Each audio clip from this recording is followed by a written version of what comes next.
नमस्कार दोस्तों, आप सभी का स्वागत है हमारे चैनल क्रोसेंट एस्ट्रो पर। हमेशा की तरह हम फिर हाजिर हैं आपके सामने एक नए विषय पर चर्चा करने के लिए।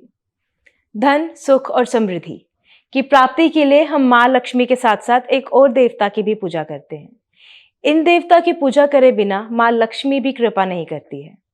हम जिस देवता की बात कर रहे हैं वो कोई और नहीं बल्कि रावण के सौतेले भाई महाराज कुबेर हैं, जिनको देवताओं के धन का खजांची कहा जाता है।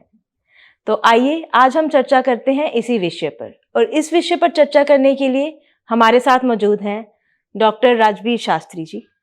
नमस्कार पंडित जी, स्वागत है आपका हमारे कार्यक्रम में। अभिवादन। तो शास्त्री जी, हमारे दर्शक आपसे कुबेर जी के बारे में कुछ जानकारी लेना चाहते हैं। पंडित जी, मेरा पहला सवाल आपसे ये है कि कुबेर जी किसके अवतार हैं? जी देखिए, भगवान कुबेर जी भगवान शिव के द्वारपाल हैं। द्वारपाल का अभिप्राय उसकी सिक्योरिटी में रहने वाले, उसके अंगरक्षक हैं। जहाँ सभा का आयोजन होता है, जहाँ भक्ति का ध्यान होता है, जहाँ शिव की सभा है, कहते हैं उस सभा के बाहर जो द्वारपाल हैं, जो संदेश वाहक हैं, वो कार्य कुबेर जी करते हैं। उनके गणों में ही उसको स्थान दिया गया है। वैसे ब्राह्मण पुत्र होने के कारण देवताओं ने इसको उच्च कोटि का स्थान दिया और जो धनपति बन गए, इसलिए धनपति कुबेर स्वामी के नाम से संबोधित हुए। ये साक्षात भगवान शंकर का ही अंश है, उसका गण है, और उसी के अंतर्गत ये अपनी कार्य की विधि को करता है। ये देखता है कि कौन सा श्रद्धालु किस प्रकार का, कौन सा भगत किस प्रकार का है, किसको कितने धन की आवश्यकता है। वो किसी को भी भूखे पेट नहीं सोने देता। उसके विधान से वो सबको उसी के हिसाब से, जिसको जितनी इच्छा है, जिसको जिस कोटि की आवश्यकता है, उसी के धन का आवेश वहां पर पहुंचा देता है। लेकिन कहते हैं महादेव का आशीर्वाद हमेशा वो प्राप्त करते हैं। उसी का अनुसरण और उसी की आज्ञा से वो लोगों को निर्धन और अमीर बना देते हैं। जी पंडित जी, मैं आपसे ये जानना चाहती हूँ कि क्या हम भगवान कुबेर जी की मूर्ति अपने घर पर रख सकते हैं? अगर हम रख सकते हैं तो किस स्थान पर रख सकते हैं? हाँ, देखिए, भगवान कुबेर जी की मूर्ति घर पर रखना बहुत ही शुभदायक होता है। हमारे मनोभावों को भी उत्कृष्ट बनाता है और हमारे चंचल भावों को भी नियंत्रित में करता है और घर में धन का आगमन प्राप्त कराता है। पर मूलतः जो मुख्य बात हमारी है कि घर में किस स्थान पर रखें। घर की उत्तर दिशा में देवालय स्थापित कर वहीं कुबेर जी का स्थान बनाना चाहिए और नित्य उनका स्नान और पूजा करनी चाहिए। जिस प्रकार से घर में लक्ष्मी की हानि कभी भी नहीं आएगी। जिस घर में कुबेर जी की पूजा होती है, ये धनपति, धन स्वामी के नाम से संबोधित किए जाते हैं। जो देवताओं का भी खजांची कहा गया है, जो देवताओं को भी धन देने वाला, देवताओं की भी आर्थिक पिपासा को शांत करने वाला है, तो हम जैसे भू प्राणियों की रक्षा वो क्यों नहीं करेंगे। अर्थात इनको नमन है। जी पंडित जी, जैसे हमने पहले भी बताया कि हमें माँ लक्ष्मी की पूजा करने के साथ साथ कुबेर जी की भी पूजा करनी चाहिए, तभी हम पे कृपा होती है। तो मैं आपसे ये जानना चाहती हूँ कि भगवान कुबेर जी और माँ लक्ष्मी का क्या संबंध है? हाँ, देखिए, वैसे तो हम देखेंगे और आम व्यक्ति भी इस बात को खुद के अभिज्ञान से जानता हुआ मिलेगा भी लक्ष्मी धन की देव दात्री है, देव देवी है, और कुबेर है वो धन का स्वामी है। इस प्रकार से एक पहलू में ये संबंध देखा जाए तो इनका पति पत्नी का संबंध बनता है। लेकिन ये सहचरी भी है। कहते हैं जब धन धन है तो क्या धन का ही आगमन होगा। हम दोनों एक ही चीज को पैदा करने वाले हैं, अपने श्रद्धालुओं को देने वाले हैं, अर्थात हम धन के भंडार भरने वाले हैं। इस संबंध से पूरे भारतवर्ष में चेन्नई में एक स्थान है वडलूर। उस स्थान पर भगवान कुबेर और लक्ष्मी माता का दोनों का मंदिर स्थापित है, दोनों को साथ में विराजमान किया गया है और कहीं पर इनका मंदिर प्राप्त नहीं होता। अर्थात सहचरी, सखा और पत्नी का संबंध कुबेर और माता लक्ष्मी का है। जी शुक्रिया पंडित जी, जैसे हम सब जानते हैं कि भगवान कुबेर जी रावण के सौतेले भ्राता थे, पर हम ये जानना चाहते हैं कि वो किनके पुत्र थे? हाँ, देखिए, रावण के दादा का नाम था अगस्त्य ऋषि। उनके पुत्र थे वाजशर्वा, जिसका बाद में नाम विशर्वा भी पड़ गया। विशर्वा की दो पत्नियां बताई जाती हैं। उनकी एक पत्नी से 3 पुत्रों की प्राप्ति होती है, एक पुत्री की प्राप्ति होती है। वात्सर्वा ऋषि के घर में एक पत्नी से रावण, विभीषण, कुंभकर्ण, शूर्पणखा और दूसरी पत्नी से उन्हें कुबेर के उनके घर में प्राप्ति होती है। और दोनों भाइयों का, क्योंकि जो रावण का जो वंश था उनकी मातृ जो थी वो राक्षसी स्वभाव की थी, और जो कुबेर की जो माता है उसका नाम है इलबीड़ा, और ये देव स्वभाव की थी, इसलिए दोनों भाइयों के विचार भी नहीं मिलते थे। एक बार दोनों भाइयों का युद्ध प्रारंभ हो गया। पिता ने सोचा कि आगे आगे इसी प्रकार से ये लड़ते रहेंगे, क्यों ना दोनों भाइयों का प्रेम रहे, मैं इनको दूर दूर स्थापित कर देता हूं। अलकापुरी को बसाया गया कैलाश पर्वत की गोद में, उस स्थान के स्वामी कुबेर जी को बना दिया गया, और लंकापुरी में रावण रह गए। परंतु रावण फिर भी बेचैन रहता था, अरे वो तो कैलाश की गोद में है, यक्षों का स्वामी बना दिया गया है, देवताओं का करीबी हो गया है।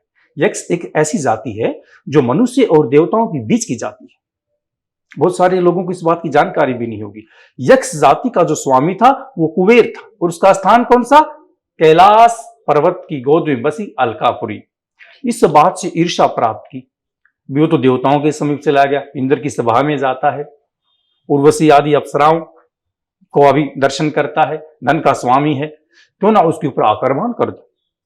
उन्होंने अपने भाई के ऊपर आक्रमण कर दिया, हमला कर दिया। लेकिन जो युद्ध की नीति थी, कुबेर अपने सात्विक और ईमानदारी, इनोसेंट स्वभाव के द्वारा अपने युद्ध को लड़ रहे थे, लेकिन रावण राक्षस स्वभाव का होने के कारण छल कपट के द्वारा युद्ध कर रहा था। अब कहते हैं कि दोनों पहलू होते हैं, छल कपट वाला कहीं ना कहीं आगे निकल जाता है, एक पल के लिए आगे निकल जाता है। शकुनी ने भी दुर्योधन का साथ देकर पांडवों को छल से दूत क्रीड़ा में हराकर बाहर निकाल दिया था। अभी उस छल का प्रयोग रावण ने किया, और उस छल के द्वारा कुबेर को और उसकी सेना को पराजित कर दिया। पुष्पक नाम का विमान कुबेर के पास होता था, और उस विमान को छीन लिया, अपना आधिपत्य जमा लिया। ये इसलिए दोनों भाई हैं, लेकिन शौतल्य भाई हैं ये रावण के, और इन दोनों के पिता जो हैं वात्सर्वा ऋषि हैं, और कुबेर की माता का नाम इलबीड़ा है।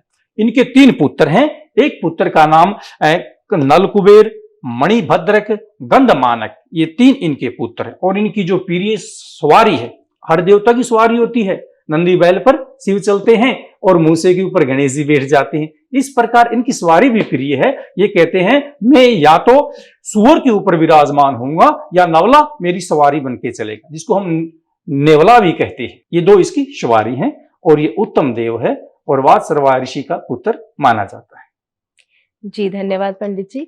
पंडित जी, जैसे कि हम धन की प्राप्ति के लिए कुबेर जी की पूजा करते हैं, तो मैं आपसे ये जानना चाहते हैं कि उनकी पूजा विधि क्या है? देखिए, सबसे पहले तो प्रातःकाल स्नान करें।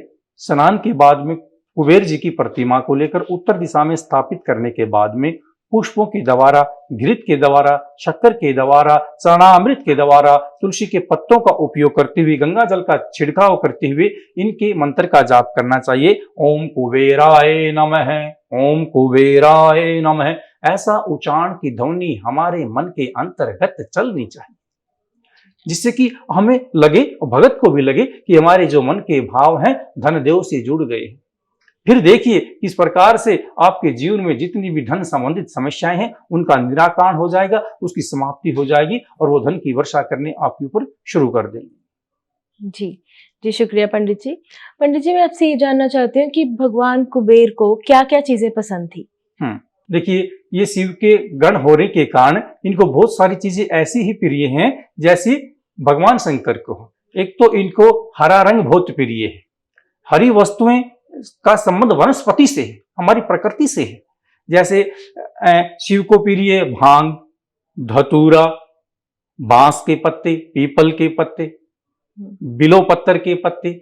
इसी प्रकार इन चीजों का प्रयोग यदि तुम कुबेर की पूजा में करते हो तो आपके जीवन में परिवर्तन होना शुरू हो जाएगा, अर्थात वनस्पति हरियाली आपके आसपास होगी। यद्यपि आपके घर में पशु हैं तो पशु के बिल्कुल निरोग होंगे, स्वस्थ रहेंगे और अच्छी प्रकार से दूध देंगे। यद्यपि द्वितीय वार्ता, यदि आप किसी प्रकार के किसान हैं या खेती का काम करते हैं तो आपकी फसल हरी भरी रहेगी और किसी प्रकार की कोई हानि और आपदा या टीडी आदि बीमारियों के निरोग से वो दूर रहेगी। इसलिए भी कुबेर की उपासना हमें वहां पर करनी चाहिए और कुबेर प्रसन्न होते हैं। हरियाली विषय को लेकर द्वितीय वार्ता, घृत और गंगा जल के साथ इनका स्नान करवाना चाहिए और लड्डू का इनको भोग लगाना चाहिए। और अन्य जो वस्तुएं हैं जैसे सफेद फूल हो गई, सफेद वस्त्र हो गया, चावल हो गई, जिन्हें हम संस्कृत में अक्षत बोलते हैं। अक्षत का अभिप्राय यहाँ पर यह है जो चावल खंडित न हो, जो चावल टूटा ना हो, उसे अक्षत कहते हैं। ऐसे चावलों के द्वारा भी कुबेर देवता की हम पूजा कर सकते हैं और दूध उसे समर्पित कर किसी भूखे या निर्धन या किसी ब्राह्मण के घर भी आप उस दूध को दान कर सकते हैं। इस प्रकार से कुबेर देवता हमारे ऊपर प्रसन्न होते हैं, धन की वर्षा करते हैं और हमेशा हमारे मनोचित के भाव को कुशल रखते हैं। जी, शुक्रिया पंडित जी हमारे साथ जुड़ने के लिए और हमें ढेर सारी जानकारी देने के लिए। धन्यवाद। अभिवादन।